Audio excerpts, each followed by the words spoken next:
Imagine a peaceful weekend at a remote lake cabin, the kind of place where the only thing you should be worrying about is whether you packed enough snacks. But for Jessica, Teresa, and Caleb, this getaway is about to transform into a waking nightmare that defies every law of nature. It all starts with a drone, a harmless piece of tech meant for cool vacation shots. Caleb is buzzing it around, scaring Teresa for a laugh, while Jessica is inside the cabin, supposedly sleeping off a bad reaction to some medication. The vibe is typical slasher movie setup, until Jessica emerges, not with a hangover, but with a terrifying, hollow look in her eyes. She begins reciting haunting passages from Wuthering Heights in a voice that sounds like it's being dragged through gravel, describing a child's face at a window, begging to be let in. Before her friends can even process the creepiness, Jessica's body contorts. She isn't just sick, she's being puppeted by something ancient and cruel. In a flash of gore, she attacks, and the serene lake becomes a backdrop for a bloodbath that leaves Caleb mangled by his own drone and Teresa fighting for her life. While the carnage unfolds at the lake, we shift to the claustrophobic urban jungle of Los Angeles. Meet Beth, a guitar technician who's just discovered she's pregnant and is feeling completely overwhelmed. Seeking comfort, she heads to a crumbling, condemned apartment building to visit her estranged sister, Ellie. Ellie is a single mom doing her best to raise 3 kids, Danny, Bridget, and little Cassie, in a home that's literally about to be demolished. The tension between the sisters is thick. Ellie is hurt that Beth hasn't been around during her divorce, and Beth is struggling with her own secret. But family drama quickly takes a back seat to survival when a massive, magnitude 5.5 earthquake strikes. The building groans and shakes, cracking the parking garage floor and revealing a hidden chamber beneath the foundation, a long-forgotten bank vault that was never meant to be opened. Curiosity is a dangerous thing in a horror movie. While the adults are distracted by the quake's aftermath, Danny explores the fissure in the garage and finds a cache of strange artifacts. Old religious vinyl records and a book bound in what looks like human skin, its pages sealed with jagged, teeth-like locks. Ignoring the obvious do not touch vibes, Danny brings the items upstairs. He's hoping the book might be worth enough money to help his mom find a new place to live, but he's actually brought a curse into their living room. As Danny plays the records, the voice of Father Marcus Littleton fills the room, explaining that they have found one of the 3 fabled volumes of the Natrum Demento, the Book of the Dead. The priest's recorded voice begins to recite an ancient incantation, a spiritual resurrection passage that Danny unknowingly follows along with. The air in the apartment turns cold. The records skip and distort, and suddenly, an invisible, malevolent force is unleashed, tearing through the building's ventilation system. It finds Ellie in the elevator. In a sequence that is as brutal as it is terrifying, the elevator becomes a cage of horror as cables and unseen hands lash out at her. By the time the elevator doors open and Ellie stumbles back to her apartment, she isn't the loving mother she was minutes ago. She's pale, she's convulsing, and she starts cooking eggs in a way that would make a chef weep, cracking them directly onto the burning stove while babbling about a beautiful dream where she cuts her family open so they can stay one happy family forever. The transformation is complete. The mother is gone, and a deadite has taken her place.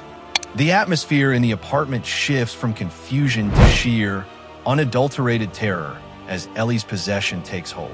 While Beth and the children watch in horror, Ellie's body begins to fail her in the most gruesome ways imaginable, her bones cracking and snapping as she retches out a dark, viscous fluid.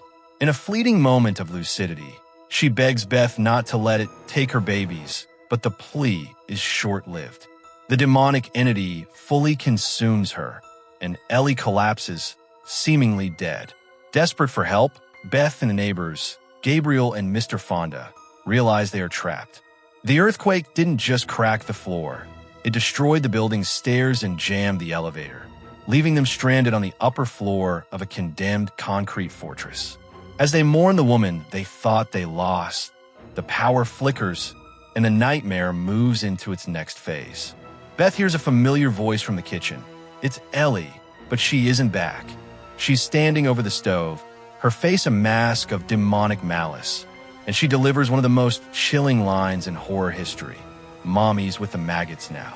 The entity, now fully mocking Ellie's maternal role, refers to her children as tittus-sucking parasites. The violence that follows is swift and chaotic.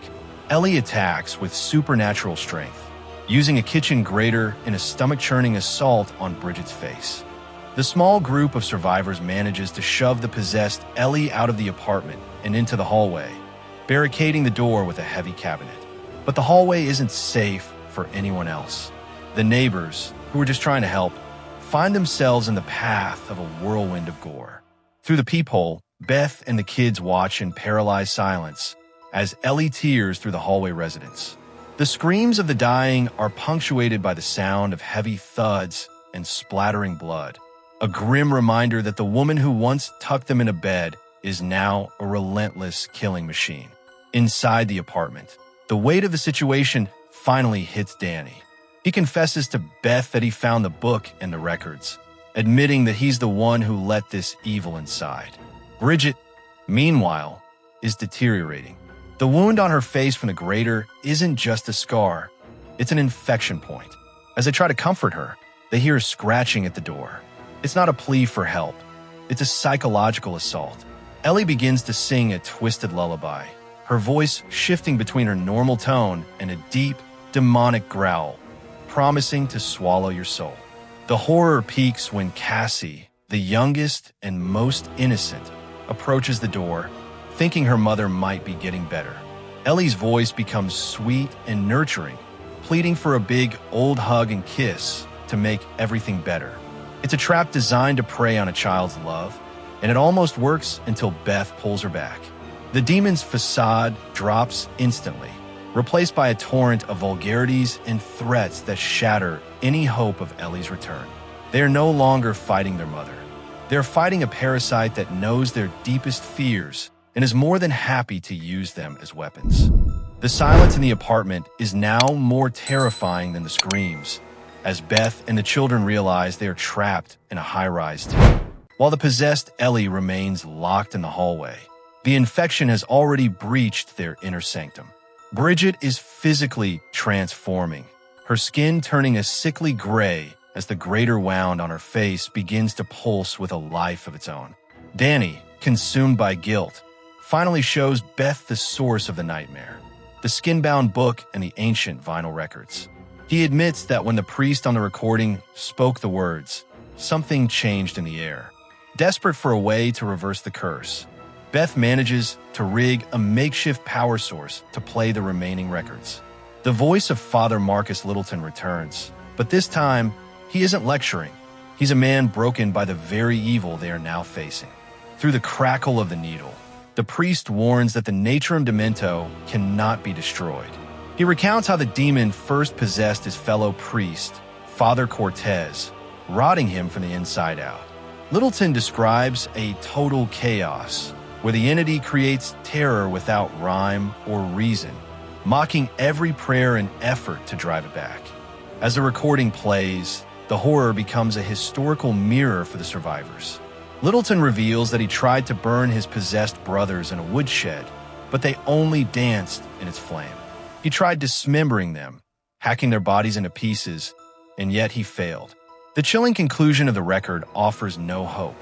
The horror will not stop until all innocence is destroyed.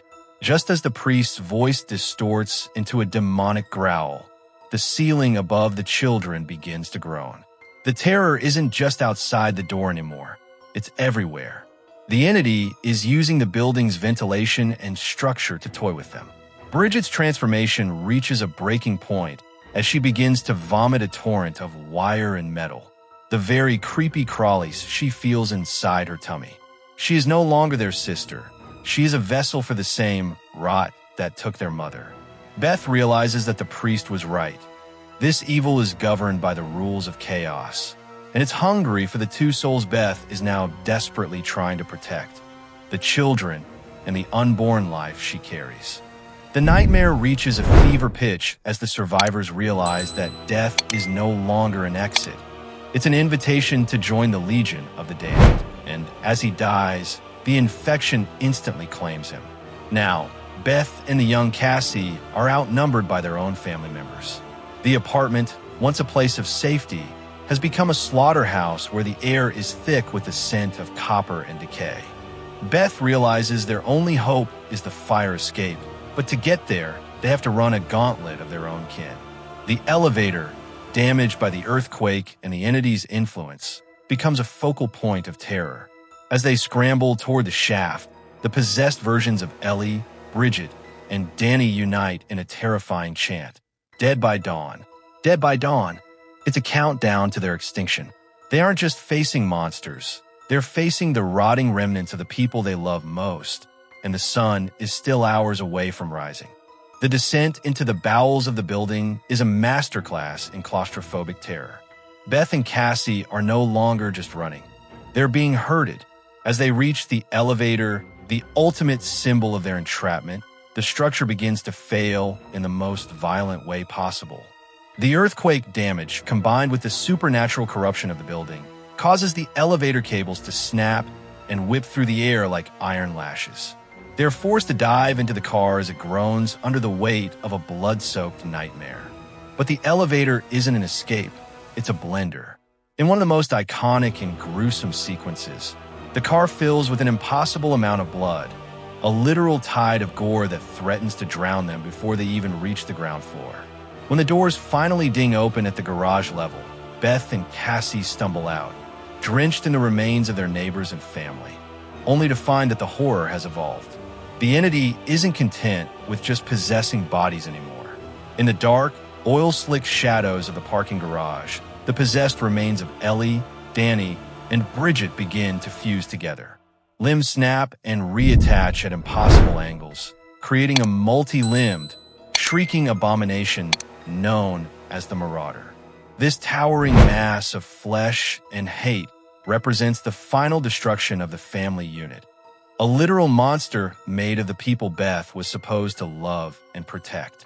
Beth finds a chainsaw, the legendary weapon of choice against the Deadite plague, but the Marauder is relentless.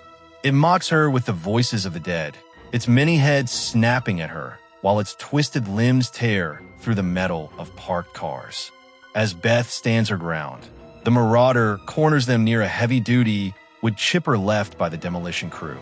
The machine roars to life, and Beth realizes that dismemberment, the very thing Father Littleton failed at, is their only hope. She isn't just fighting to save Cassie anymore. She's fighting to ensure the thing growing inside her never has to know this world. In the final bone-chilling confrontation, Beth stands before the Marauder, a towering, multi-limbed nightmare of fused family members, clutching a buzzing chainsaw. The creature, possessing the combined voices of Ellie, Danny, and Bridget, unleashes a torrent of psychological bile, mocking Beth's failed mother and calling her a stinking groupie. But Beth has moved past fear. As the Marauder lunges, she pushes the limits of her endurance, slicing through the mass of possessed flesh in a fountain of black blood and gore. With a final, desperate roar, Beth lures the monstrosity toward the industrial wood chipper. In a struggle that defies the laws of physics, she uses the chainsaw to shove the Marauder's screaming, tangled limbs into the grinding blades. The machine groans as it chews through the demonic mass, spraying the garage in a rain of pulverized viscera. For a moment, the head of Ellie emerges from the mess, pleading, "Help me, Bethy Boo," in her original voice, but Beth doesn't hesitate. She delivers the final blow. Only my sister gets to call me that, before the grinder swallows the last of the evil. As the sun begins to rise, Beth and Cassie, covered in blood and exhausted beyond measure, walk out of the wreckage. They are survivors, but the world they knew is gone. Beth is no longer the woman who feared her own pregnancy. She is a protector who has walked through hell and back. The scene then shifts back to where our story truly began, the peaceful cabin at the lake. We see Jessica, the girl from the opening, recording a cheerful message about the fab weekend she's planning with her friends. The irony is suffocating. While Beth fought a war in the city, the infection was already spreading through the woods, waiting for its next victim. The cycle of the Book of the Dead isn't over. It has simply found a new playground.